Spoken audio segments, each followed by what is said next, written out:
एक छोटे से राज्य आनंदपुर में राजा शंकरदेव का शासन था। राज्य समृद्ध, शांतिपूर्ण और खुशहाल था। राजा न्यायप्रिय और प्रजापालक थे। उनकी एकमात्र पुत्री राजकुमारी माया थी। वह सुंदर और बुद्धिमान और साहसी थी। आनंदपुर के लोग अपनी राजकुमारी से अत्यधिक प्रेम करते थे। लेकिन एक दिन एक भयावह घटना हो जाती है। राजकुमारी माया का 18वां जन्मदिन मनाया जा रहा था। सभी राजकुमार, मंत्री और प्रजाजन उत्सव में शामिल थे। खुशियों से महल गूंज रहा था। माया ने अपने पिता से कहा, पिताजी, आज का दिन कितना सुंदर है। मैं आपकी आभारी हूँ कि आपने इतना भव्य उत्सव रखे हैं। आप दुनिया का सबसे अच्छे पिता हैं। बेटी, तुम्हारी खुशी ही मेरी खुशी है। तुम्हारी माँ को इस दुनिया से गए कई वर्ष हो गया। अब मेरा है ही कौन। मैं तुम्हें हमेशा खुश देखना चाहता हूँ और तुम्हारा भविष्य उज्जवल करने के लिए मैं हर कोशिश करूँगा। दोनों बातें कर ही रहे थे कि तभी उसी समय एक तांत्रिक ने अचानक महल में प्रवेश किया।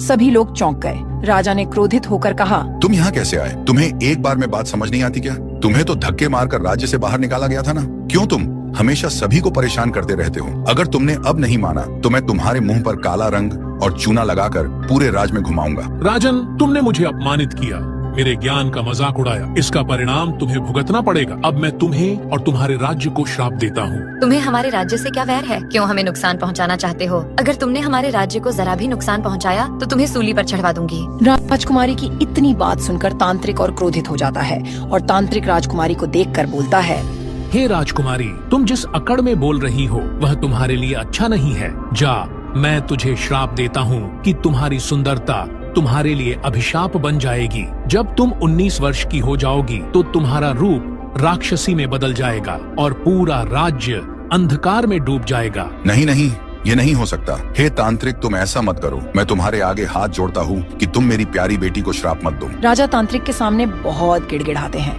तभी तांत्रिक वहाँ से गायब हो जाता है। यह सब देखकर सभी सन्न हो जाते हैं और महल में सन्नाटा छा जाता है। उत्सव का माहौल अचानक उदासी में बदल गया।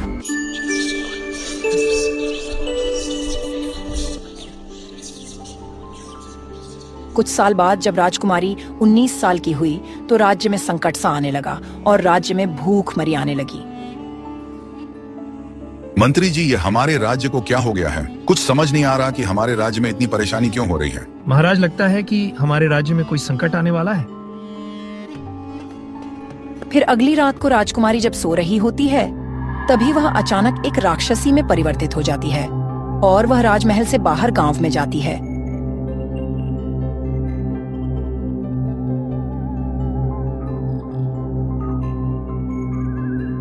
और गांव के लड़का को ढूंढने लगती है। तभी एक लड़का सोया हुआ मिलता है। वह राक्षसी लड़के को उठाकर जंगल ले जाती है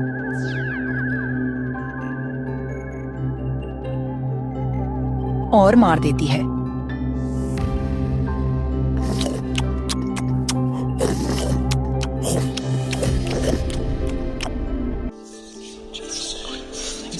फिर अगली सुबह गांव में हाहाकार मच जाता है। अरे भाई, तुम्हें पता है कि रात से ही रामू का बेटा लापता है। वह खोज खोज कर परेशान हो गया, लेकिन उसका लड़का अभी तक नहीं मिला। अरे भाई, यह तुम क्या कह रहे हो? यह कैसे हो सकता है? उसका लड़का तो बहुत ही चालाक और बुद्धिमान था। वह कैसे गायब हो सकता है? इधर रामू की पत्नी का रो रो कर बुरा हाल था। सुनिए जी, आप कुछ करते क्यों नहीं? हमारा इतना अच्छा बेटा पता नहीं कहाँ गायब हो गया। आप जल्दी से खोजिए उसे। अरे भगवान, मैं क्या करूं? मैं तो बहुत उसे खोजने का प्रयास किया, लेकिन उसका पता नहीं चल पा रहा है। पता नहीं हमारे साथ क्या बुरा होने वाला है। इसी तरह गांव में हलचल मची थी। फिर अगली रात को राजकुमारी फिर से राक्षसी बन जाती है और फिर गांव में जाती है।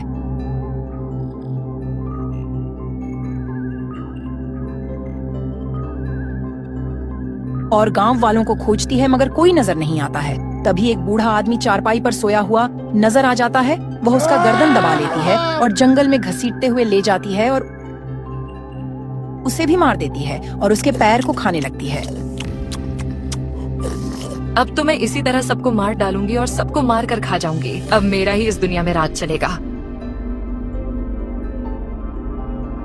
फिर अगली सुबह गांव में सभी लोग बहुत चिंतित हुए। अरे बूढ़ी अम्मा, ये हमारे गांव में क्या हो रहा है? हर रात कोई न कोई गायब हो जा रहा है। हाँ बेटा, ये तो बहुत ही बुरा हो रहा है। अब हम लोग क्या करेंगे? कुछ समझ नहीं आ रहा है। सभी गांव के लोग राजा से इस मुसीबत के लिए सहायता मांगने के लिए गए। महाराज आप हमें बचा लीजिए, पता नहीं कैसे हमारे गांव के लोग एक एक करके हर रोज लोग गायब होते जा रहे हैं, आप हमारी कुछ सहायता कीजिए। ये कैसे हो सकता है? हमारी प्रजा में ये कैसा अनर्थ हो रहा है? मंत्री जी, गांव में कुछ सैनिकों को रात को लगा दो पहरा देने के लिए, ताकि हम भी तो जाने की आखिर वह कौन है जो हमारी प्रजा को एक एक करके गायब कर रहा है। फिर अगली रात कुछ सैनिक गांव में पहरा देने लगे। तभी वह राक्षसी गांव में आती है और अपना शिकार खोजने लगती है।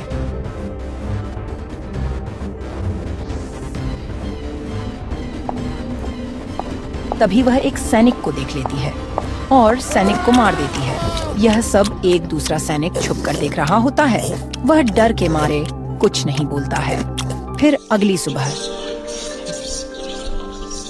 महाराज अनर्थ हो गया। रात को एक राक्षसी आई और हमारे एक सैनिक को मार दी। वही राक्षसी सभी गांव वालों को मार रही है। नहीं नहीं, यह कैसे हो सकता है? हमारे राज्य में राक्षसी का प्रवेश, यह क्या अनर्थ हो गया? जल्द से जल्द उसे पकड़ने का इंतजाम किया जाए और हमारे राजमहल पे भी सैनिक तैनात किया जाए। फिर अगली रात को राजकुमारी अपने कमरे में सो रही थी कि तभी वह अचानक राक्षसी में परिवर्तित हो जाती है और राजमहल से बाहर जाने लगती है। तभी एक सैनिक उसे देख लेता है और वह डर के मारे राजा के कक्ष में जाता है और सारी बात बताता है। ये तुम क्या कह रहे हो सैनिक? हमारे राजमहल से राक्षसी बाहर गई है, ये कैसे हो सकता है? चलो जल्दी से राजकुमारी के कक्ष में कहीं। वह राक्षसी हमारी राजकुमारी को तो कोई नुकसान नहीं न पहुंचाई है।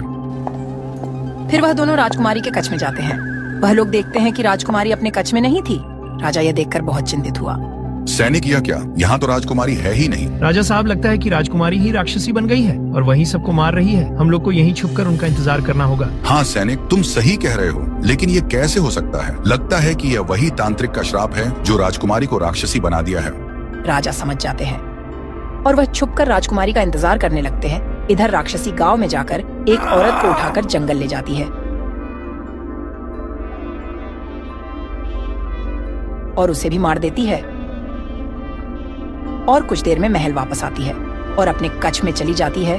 यह सब राजा और मंत्री छुपकर देख रहे होते हैं।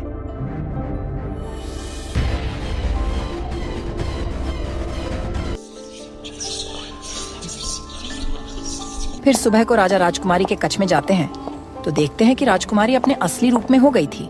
राजकुमारी, क्या तुम्हारी तबीयत खराब है क्या? तुम कई दिन से देर से उठती हो, कुछ परेशानी है तो बताओ, उसका भी निवारण होगा।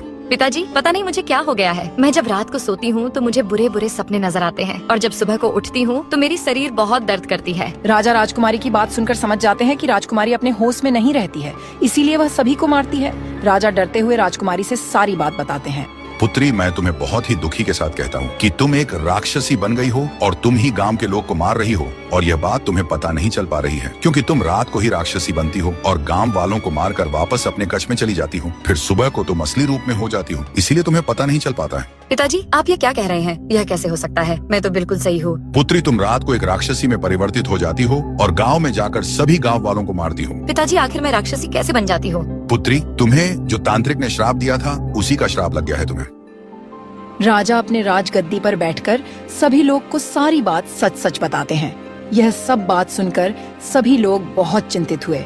मंत्री जी, मेरी पुत्री को जल्द से जल्द सही करने का उपाय कीजिए। हाँ महाराज, उस तांत्रिक के पास बहुत काली शक्तियाँ थी। उसके श्राप का प्रभाव घातक होता है। हमें किसी ऐसे व्यक्ति की आवश्यकता। राज्य को और अपने आप को कुछ नहीं होने दूंगी। अगले दिन ऋषि महाराज ने राजमहल पहुँचे। राजा ने उनका स्वागत करते हुए कहा, मुनिवर, हमारी सहायता करें, हमारा राज्य और हमारी पुत्री संकट में है। राजा ने सारी बात ऋषि से बताई। ऋषि ने ध्यान से पूरी कहानी सुनी और कहा, राजन, श्रापित व्यक्ति स्वयं ही इस श्राप को तोड़ सकता है। राजकुमारी माया को एक कठिन यात्रा पर जाना होगा। उन्हें 3 चुनौतियों का सामना करना होगा और यदि वे सफल होती हैं तो श्राप टूट जाएगा। मैं तैयार हूँ मुनिवर, मुझे बताइए कि मुझे क्या करना होगा। पहली चुनौती है साहस की परीक्षा। तुम्हें डरावने जंगल में जाकर शेर के दांत लाने होंगे। दूसरी चुनौती है बुद्धि की परीक्षा। पहाड़ों के पार एक प्राचीन मंदिर है जहां एक पहेली का उत्तर देना होगा। तीसरी और अंतिम चुनौती है त्याग की परीक्षा। तुम्हें अपनी सबसे प्रिय वस्तु का त्याग करना होगा। बेटी, ये बहुत जोखिम भरा है, क्या तुम यह कर पाओगी? पिताजी, मैं अपने और अपने राज्य के लिए यह सब करूंगी। तो ठीक है राजकुमारी, मैं तुम्हें एक शक्ति देता हूँ कि तुम जब तक श्राप से मुक्त नहीं होती तब तक तुम राक्षसी नहीं बनोगी। लेकिन यह शक्ति केवल 5 दिन तक ही रहेगा। अगर तुम यह काम 5 दिन में पूरा नहीं करोगी तो तुम फिर से राक्षसी बन जाओगी और हमेशा हमेशा के लिए राक्षसी बनी रहोगी। नहीं नहीं ऋषि मुनि महाराज, मैं इसे पूरा करूंगी। माया ने यात्रा की तैयारी शुरू की और उसके साथ उसके एक विश्वासी सैनिक भी गया। वह दोनों जंगल में प्रवेश किए। डरावना जंगल घने पेड़ों और खतरनाक जानवरों से भरा जंगल था।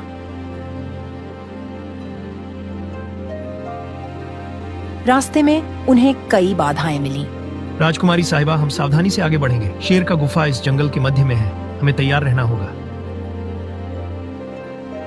अचानक एक विशाल भालू ने उन पर हमला किया। सैनिक ने भाला से भालू को घायल कर दिया और वह भाग गया। यह राह बहुत खतरनाक है, हमें जल्दी से अपनी मंजिल की तलाश करनी होगी। वह दोनों आखिरकार शेर के गुफा तक पहुंचे। शेर वहां मौजूद नहीं था। माया ने साहस करके शेर के गुफा में प्रवेश किया। वहां उसे शेर के कुछ दांत मिले। माया ने कहा, हमें पहली मंजिल मिल गई, चलो जल्दी से बाहर निकला जाए। लेकिन तभी शेर वापस आ गया और दहाड़ते हुए उनके सामने खड़ा हो गया। सैनिक ने भाला उठाई, लेकिन माया ने उसे मना किया। नहीं नहीं, हमें हिंसा से नहीं, बुद्धि से काम लेना होगा। माया ने शेर की आंखों में देखते हुए कहा, हे महान शेर, हम तुम्हारा सम्मान करते हैं। हम एक श्राप को तोड़ने के लिए तुम्हारे दांत ले रहे थे। कृपया हमें अनुमति दें कि हम आगे का सफर कर सके।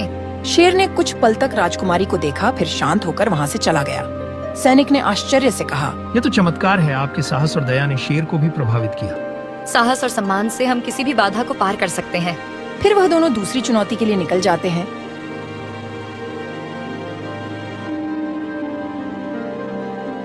वह दोनों पहाड़ों के पार स्थित प्राचीन मंदिर के पास जाने लगते हैं। वह रास्ता बहुत कठिन था। पहाड़ों की चढ़ाई करते हुए मौसम खराब होने लगता है। राजकुमारी साहिबा, यह तो तूफान आ रहा है, हमें आश्रय ढूंढना होगा। वहाँ देखो, एक गुफा नजर आ रहा है, हमें वहाँ जाना होगा। उन्हें एक गुफा मिली जहाँ वे रात बिताने का फैसला किया और गुफा में जाते हैं और आराम करते हैं। फिर अगली सुबह मौसम साफ हो गया था। वे मंदिर पहुंचे। मंदिर के द्वार पर एक वृद्ध साधु बैठे थे।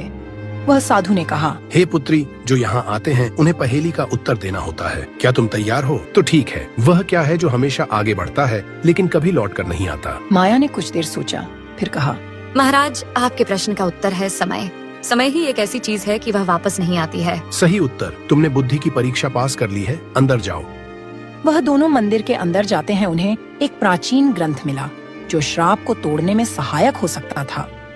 सैनिक ने ग्रंथ को देखकर कहा, यह हमें सही मार्ग दिखाएगा। हमें इसे ध्यान से पढ़ना होगा। इसमें श्राप को तोड़ने की विधि है।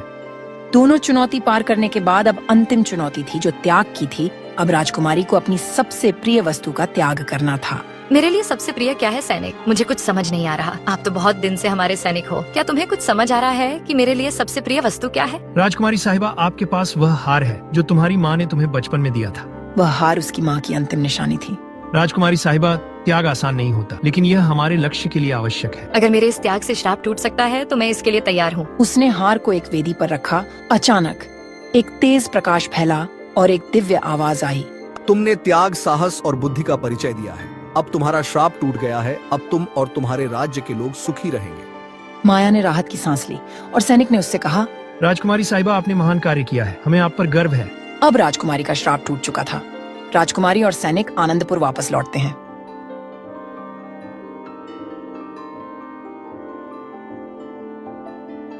राजमहल जाते ही सभी बहुत खुश हुए। बेटी, तुमने असंभव को संभव कर दिखाया। मुझे तुम पर गर्व है। तुम जैसी बेटी सभी को मिले। श्राप का टूटना हमारे राज्य के लिए नया सवेरा लेकर आया है। उसी समय तांत्रिक वशिष्ठ महल में प्रकट हुए, लेकिन इस बार उनके चेहरे पर पछतावा था। राजन, मुझे अपनी गलती का एहसास हो गया है। मैं अपनी शक्ति के अहंकार में था। माया के त्याग और साहस ने मेरी आंखें खोल दी हैं। मैं क्षमा मांगता हूँ। तांत्रिक, तुम्हारे कर्मों से हमारा राज्य संकट में पड़ गया था, लेकिन यदि तुम्हें सच में पछतावा है तो हम तुम्हें एक मौका दे सकते हैं। धन्यवाद महाराज। मैं अपने ज्ञान का उपयोग अब लोगों की भलाई के लिए करूँगा। समय बीतता गया। आनंदपुर में फिर से शांति और समृद्धि लौट आई। लोग खुश रहने लगे।